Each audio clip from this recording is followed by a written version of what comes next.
네, 중앙일보 이동현입니다. 오토뷰 김기태입니다. 예, 오늘은 요즘 자동차 시장에서 가장 관심이 많은 제네시스 G80을 가지고 나왔습니다. 지난 단체 미디어 시승 이후에는 처음 공개되는 건데요. 2차 가져오느라 굉장히 힘들었습니다. 뭐 편집만 빨리 나오면 네. 예, 뭐 어쨌든 국내 자동차 시장에서 중형 프리미엄 세단은 가장 볼륨이 큰 시장이고요. 올해 경쟁자들도 많이 나오죠. BMW 5 시리즈 뭐 부산 모터쇼에서 공개되기로 돼 있었지만 사실 이제 그게 무산이 되었고, 그리고 가장 대표적으로 수입차 1위 업체 벤츠도 네, E클래스 페이스리프트를 내놓게 되죠. 예, 어쨌든 시장을 선점한다는 의미에서 우리 제네시스가 처음으로 선공을 했는데요. 과연 어떤지 한번 겉모양부터 알아보도록 하겠습니다.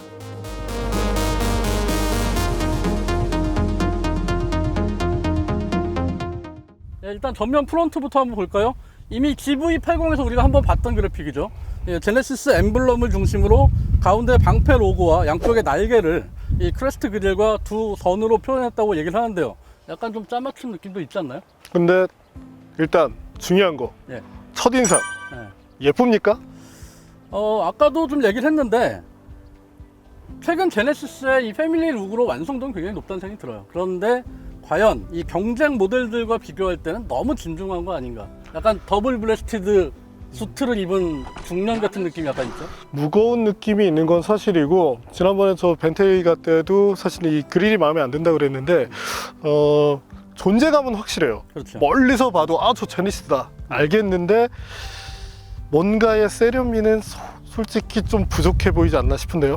뭐 제가 약간 너무 진중해 보인다는 얘기는 하긴 했는데 그래도 저는 완성도 자체는 나쁘지 않은 것 같고 국내 시장의 소비자들의 눈높이로 생각을 하면 좀 있어 보이는 약간 비싸 보이는 이 정도는 나쁘지 않다는 생각이 좀 드는데요. 자, 램프는 어떠세요?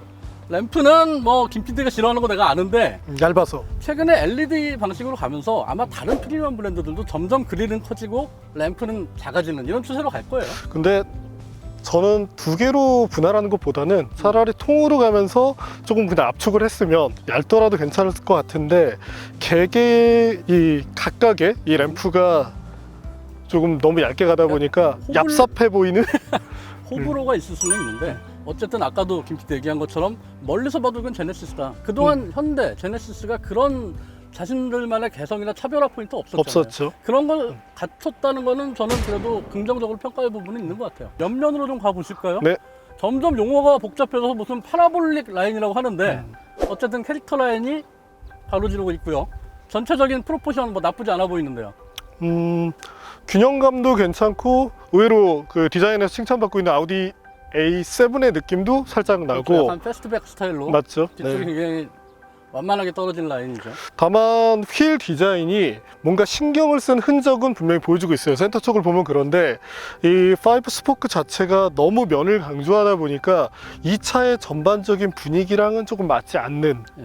네, 너무 심플한 느낌이 아닌가? 가운데 들어가는 이런 이 삼각형 이 마른 목걸이 디자인 요소들이 원래 에센시아 컨셉트 같은 데서 보면은 거의 철사처럼 들어갔잖아요. 멋있게 들어갔죠. 근데 그게 네. 이제 만들기 힘들겠죠. 단가의 문제라든지 이런저런 문제로 이렇게 좀 단순한 것 같은데 네. 말씀하신 대로 약간 아쉬움은 있는 건 사실입니다. 그리고 이 차가 어쨌든 뭐 국내에서는 이 차를 타실 소비자들 생각을 하면 그놈의 골프백이 좀 들어가야 되죠. 네. 한번 열어볼까요? 네, 또 우리나라에서 가장 중요한 거는 저는 이해는 안 가지만 골프백이 또 많이 들어가야 된다는 거 아니겠습니까? 어제도 골프 열어보죠. 치셨다면서요. 저는 하나만 싣고 다녀도 괜찮습니다. 제네시스가 하도 넓은 걸 봐서 그런지 상대적으로 예, 넓어 보이지 아주 않아요? 넓다는 생각은 안 드는데 골프백 뭐 넣으면 3개, 4개 4개까지는 어떻게 넣는다면 넣을 수 있겠지만, 기존의 제네시스 뭐 BH 때부터 계속 넣어본 걸 보면 약간 작다고 느낄 소비자분들이 많을 것 같아요. 뭐 그리고 프리미엄 브랜드에서 되게 중요한 것들 중에 하나가 안에 안 보이는 부분의 마무리인데 뭐 그런 것들은 뭐 나쁘지 않아 보입니다. 마감은 상당히 잘하죠. 예, 네. 안쪽에도 이쪽에 지금 배터리가 들어있죠, 이 안쪽에. 네. 전반적으로 트렁크 공간 그리고 마무리 나쁘지 않은 것 같습니다. 그래도 좀 더 키웠으면 좋았을 것 같아요.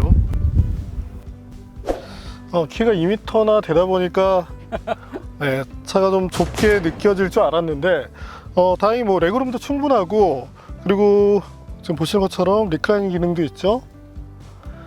앞서 얘기된 대로 이제 패스트백 디자인이다 보니까 사실 이 헤드룸 자체가 아주 여유롭진 않은데 정말 장신이 아니라면 네, 이런 것도 크게 불만은 안 될 것 같아요. 뭐 이 차 같은 경우에 뒷자리도 한국 시장 같은 경우에 좀 고려를 해야 되니까 네, 그런 중요하죠. 면에서는 경쟁자들에 비해서 그래도 차별화된 강점을 가진 거라고 볼 수 있을 것 같습니다. 시트 쿠션도 좋고 뭐 후에 설명하겠지만 가죽에 대한 느낌도 뭐 상당한데요. 예, 인테리어 얘기는 또 다시 할 거니까 다시 또 얘기 나눠보죠. 달리러 갈까요? 예.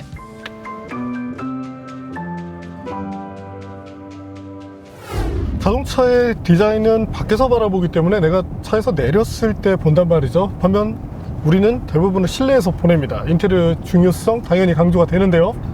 네, 저는 뭐 GV80 때도 그랬고 사실 좀 비판한 거는 이 플로팅 타입의 디스플레이, 이 디지털 클러스터와 분리되어 있는 게 약간은 구식 느낌이 좀 들긴 했어요.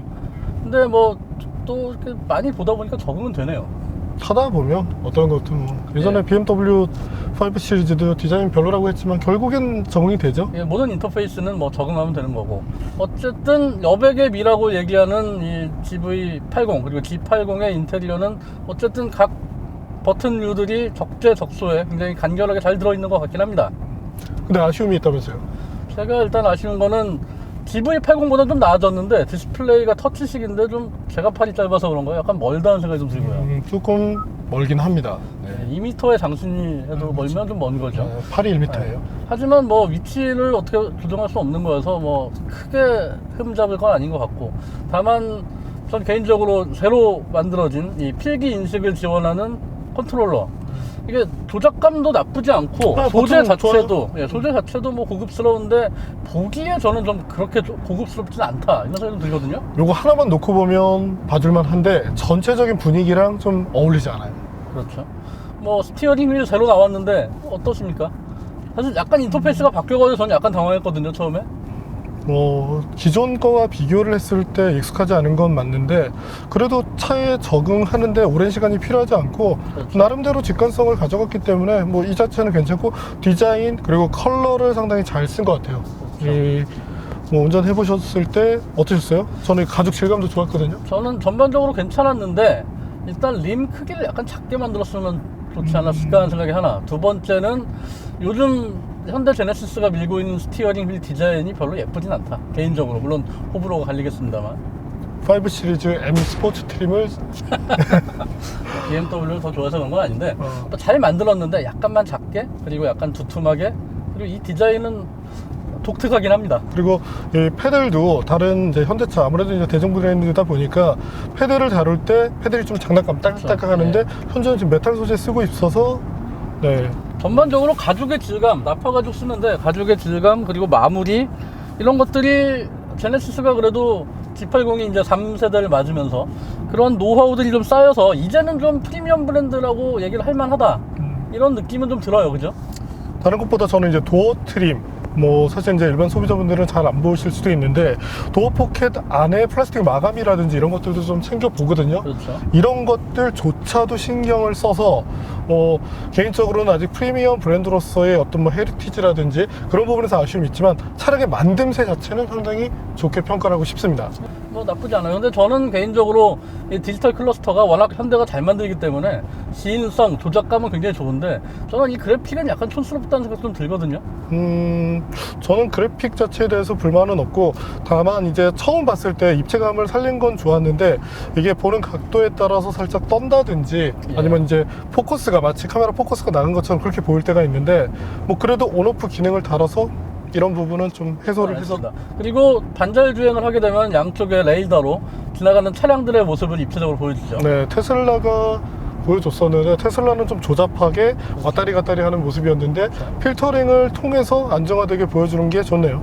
근데 이제 성능에 대해서, 달리기 성능에 대해서 좀 얘기를 해보죠. 네, 지난 세대 G80은 워낙에 좀 뚱뚱해서 좀 무거웠죠? 무딘 느낌이 있었는데 이번은 좀 어떠십니까?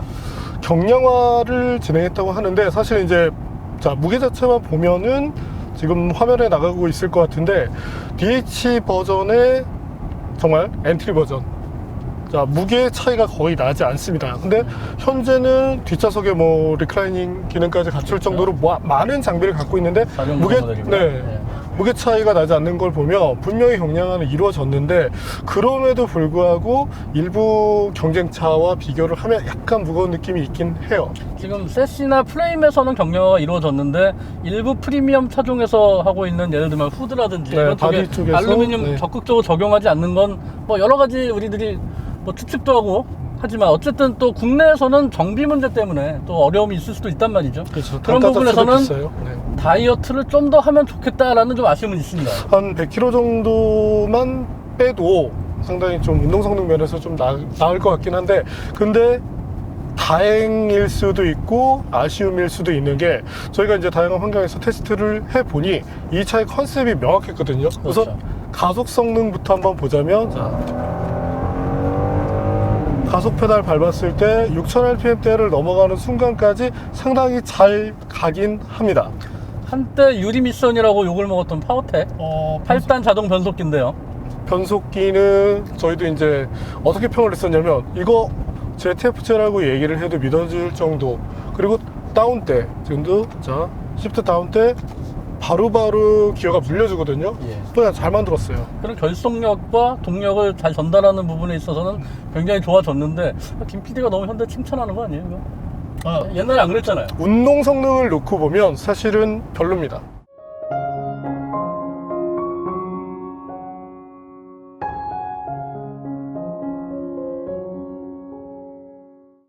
자, 앞으로 가는 거는 엔진 출력이 있다 보니까 적당히 가요. 근데 다만 엔진 배기량이나 수치적 성능 대비 저속에서 토크가 약간 부족한데, 자, 이거를 다른 쪽으로 해석하면 이 차의 이제 컨셉 자체가 BMW 5 시리즈처럼 스포츠 세단이라고 하면 완전히 에러지만, 자, 컨셉 자체를 컴포트로 놓고 나면 그게 이해가 됩니다. 가속 페달 밟았을 때 엔진 리스폰스도 약간 늦은 편이거든요.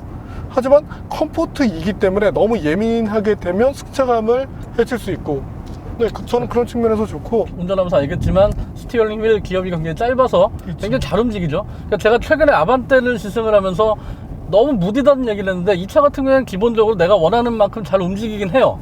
다만 이제 우리가 생각하는 스포츠 세단과 비교를 하면 하체에서는 이게 일부러 세팅을 그렇게 한 것인지 아니면 아직 좀 부족한 것인지 저는 정확히 판단은 안 되는데 전문가인 김 PD께서 얘기 좀 해주셔야죠. 일단 서스펜션에 대한 얘기를 해야 될 것 같은데, 자, 저희가 다양한 환경에서 테스트를 해보니까 바디롤도 엄청나게 많고, 가속 페달을 밟으면 스쿼드 현상, 그리고 브레이크 페달을 밟지 않고 가속 페달에서 발을 떼는 것만으로도 노즈 다이브가 확확 일어납니다. 자, 너무 많은 걸 원하는 거 아니에요? 운동 성능 측면으로 놓고 보면 사실은 아쉬움이 많은 차예요. 매우 아쉽죠. 이 차가 스펙으로 보면 380마력에 50이 넘는 토크인데 네네. 그 차를 과연 이 설계 자체에서부터 그런 걸 감당하지 못하게 만든 것이냐 아니면 차의 성격을 그렇게 만든 것이냐의 문제인데 어느 쪽이라고 보세요? 저는 성격을 그렇게 만들었다고 봐요. 왜냐면 이전 모델과 비교를 하더라도 네. 상당히 부드럽게 세팅이 되어 있고, 지금 댐핑 스트로크 자체도 긴 편이거든요. 뭐 사실 굳이 비교를 하자면 일본차 렉서스와 비교를 해야 될 것 같은데 최근에 렉서스의 상품성과 비교하면 우위에 있는 부분이 있다 이런 생각이 들거든요. 렉서스가 이 아큐 사장께서 운전을 좋아한 나머지 약간 그 브랜드가 가왔던 그런 정체성을 좀 잃고 있다고 보거든요. 뭐 LS만 봐도 승차감은 별로 안 좋은데 그렇다고 해서 성능이 뛰어나냐? 또 그렇지도 않아요. 근데 자, 그럼 ES에다 한번 맞춰서 바라보면 저는 ES가 우월한 요소는 딱 한 가지, 하이브리드 시스템. 근데 그걸 빼고 가솔린 대 가솔린으로 붙으면 저는 ES를 안 사고 G80을 살 것 같아요. 어쨌든 현실적으로 우리나라에서 이 차가 가장 많이 팔리는 것은 법인 임원들의 차량일 거란 말이죠. 그런 것을 생각하면은 이 차가 가진 주행 성능이 어마어마하게 스포츠 세단 성향을 가져야 될 이유는 잘 없는 것 같아요. 그래서 저는 그렇죠. 이 부분에 대해서 차라리 명확한 게 좋다는 거죠. 그러니까 부족한 부분이 있겠지만 앞에 G70 지나가는데 G70은 와 그래도 현대차가 스포츠 주행을 좀 할 수 있는 어떻게 만드는지 아는구나 이런 걸 우리가 이미 한번 생각을 해봤잖아요. 그런 걸 생각하면 G80에서는 보다 안락한 컴포트하면서도 충분한 넉넉한 동력 성능을 가지고 밟을 때는 좀 나갈 수 있는 그런 것들을 원하지 않았나 이런 생각이 듭니다. 그래서 어떤 그 차량의 전체적인 구성을 놓고 본다면 지금 특히 3.5L 엔진은 오버파워예요. 셰시를 놓고 봤을 때 오버파워인데, 자, 예를 들어 편안하게 달리기 위한 파워라고 해석을 하면 파워는 사실 있을수록 좋거든요. 근데 제가 만약에 아직 시승은 안 했지만 더 만족감을 느낀다면 차라리 2.5L 터보에서 만족감을 느낄 것 같아요. 판매량도 제일 많을 거예요. 실제로 주력 트림은 2.5L로 갈 가능성이 가장 높죠. 언제 가져오실 거예요? 그것도 제가 가져와야 되나요? 현대차 상무님인 줄 알고 네, 조만간 제가 하나 몰래 가져오도록 하겠습니다. 그냥 몰래 가져오셔서 주셔도 됩니다.